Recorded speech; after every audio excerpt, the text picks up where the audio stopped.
আসসালামু আলাইকুম রহমতুল্লাহ। আশা করি সকলে ভালো আছেন।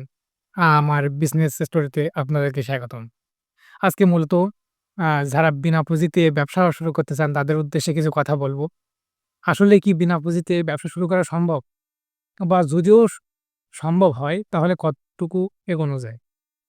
অনেকে আমরা YouTube এ বা বিভিন্ন মানুষের মুখে শুনি যে বিনা পুঁজিতে ব্যবসা শুরু করা সম্ভব। সম্ভব কিন্তু ডিফিকাল্ট মানে ওইটাই অনেকটা কষ্টকর, কষ্টসাধ্য হয়ে যায়। আ তার মানে যদি আপনি বিনা পুঁজি দিয়ে ব্যবসা শুরু করতে চান সেক্ষেত্রে আ হঠাৎ করে মন ভেঙে গেলে সেটা বাদ দিয়ে দেওয়ার ইচ্ছা প্রবর্তনতা জেগে থাকে। এক্ষেত্রে যদি আপনার অল্প পরিমাণেও পুঁজি থাকে সেই পুঁজি দিয়ে আপনি ব্যবসা শুরু করতে পারেন। এখন অল্প পরিমাণ পুঁজি মানে কতটুকু পরিমাণ পুঁজি? বিশেষ করে আপনি ব্যবসা শুরু করার ক্ষেত্রে ছোট কোনো ব্যবসা যেমন আ আপনি যদি চান মাত্র ৳১০০ দিয়েও ব্যবসা শুরু করতে পারেন। তবে একবার বিনা ইনভেস্টে ব্যবসা শুরু যদি করতে চান, তাহলে আমি মানে আমার এক্সপেরিয়েন্স থেকে আমি বলব যে এটা শুরু করা আ সম্ভব বাট আ এগোনো অনেকটা কষ্টসাধ্য। এক্ষেত্রে আপনার নিজস্ব বা আপনি কারো থেকে ইনভেস্ট ধার করে নিলেন। সেক্ষেত্রে এ এই প্রক্রিয়ার মাধ্যমে বিজনেস করলে আরো দ্রুত সফল হওয়ার সম্ভাবনাও এগিয়ে যেতে পারবেন। এক্ষেত্রে আম যদি আপনার ৳১০০ থাকে, ৳১০০ পুঁজি থাকে, তাহলে আপনি ১ম এ তরকারির ব্যবসা করতে পারেন বা ৳১০০ র মধ্যে কি পাওয়া যায়? এখন এই অল্প টাকায় পুঁজি নিয়ে আপনি ব্যবসায় যদি নেমে পড়েন, সেক্ষেত্রে এগুলো বিক্রয় হবে কিনা? অবশ্যই বিক্রয় হবে। যদি আপনার প্রোডাক্টের গুণগত মান ভালো থাকে তাহলে অবশ্যই বিক্রয় হবে। উম অনেকেই দেখেছি হাতে করে যে সামান্য কিছু পাঁপড় নিয়েও বিক্রয় করে। সেক্ষেত্রে তাদের কি করে বিক্রয় হয়? পাঁপড় তো ৳৫০-৬০ র পাঁপড় কিনে তারা অনেক টাকায় মানে ৳১০০ পর্যন্ত বিক্রি করে। এখন আপনার প্রফিট কেমন আসবে? আপনি যদি এখন বেকার হয়ে থাকেন সেক্ষেত্রে উম আমি বলতে পারবো উম আ একবার বেকার থেকে আ কিছু টাকা ইনকাম করা অনিতাত্ত ভালো।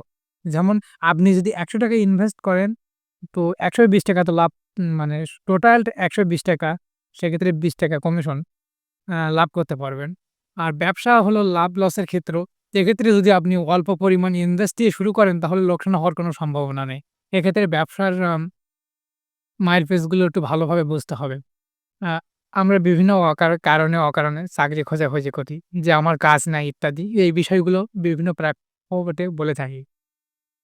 কিন্তু আপনি অ্যা যদি কোনো মানুষের সমস্যার সমাধান করতে পারেন, অ্যা আপনার প্রযুক্তি বা আপনার মেধা যেটাই দিয়ে বলেন না কেন, সেটার মাধ্যমে কিন্তু আপনি অ্যা ইনকাম করতে পারবেন। এক্ষেত্রে ব্যবসা জিনিসটা এমন, লাভ লোকসান সেক্ষেত্রে ওগুলো হলো পরের বিষয়। পরের বিষয় বলতে কেমন?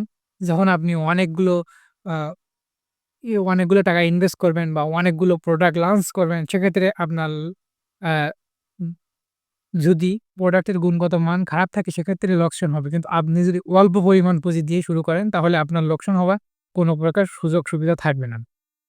এক্ষেত্রে উম যদি আপনার কাছে ৳১০০ থাকে, এই ৳১০০ থাকে সেই ৳১০০ পুঁজি দিয়ে আপনি শুরু করুন।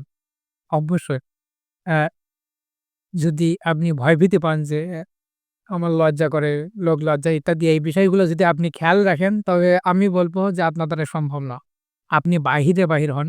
আগে দেখুন পরিস্থিতিতে আপনি একবেলা না খেয়ে থাকলে কিন্তু কেউ আপনার এসে একবেলা খাওয়াবে না। যদিও বন্ধু-বান্ধব হয়, জাস্ট একটা নাস্তা, একটা রুটি অথবা একবেলা ভাত, তার বেশি কিন্তু কেউ দেবে না। এক্ষেত্রে যদি আপনি খেয়ে পরে বেঁচে থাকতে চান অথবা ব্যবসা করে আরো এগিয়ে যেতে চান, এক্ষেত্রে আপনাকে মাঠে নামতে হবে।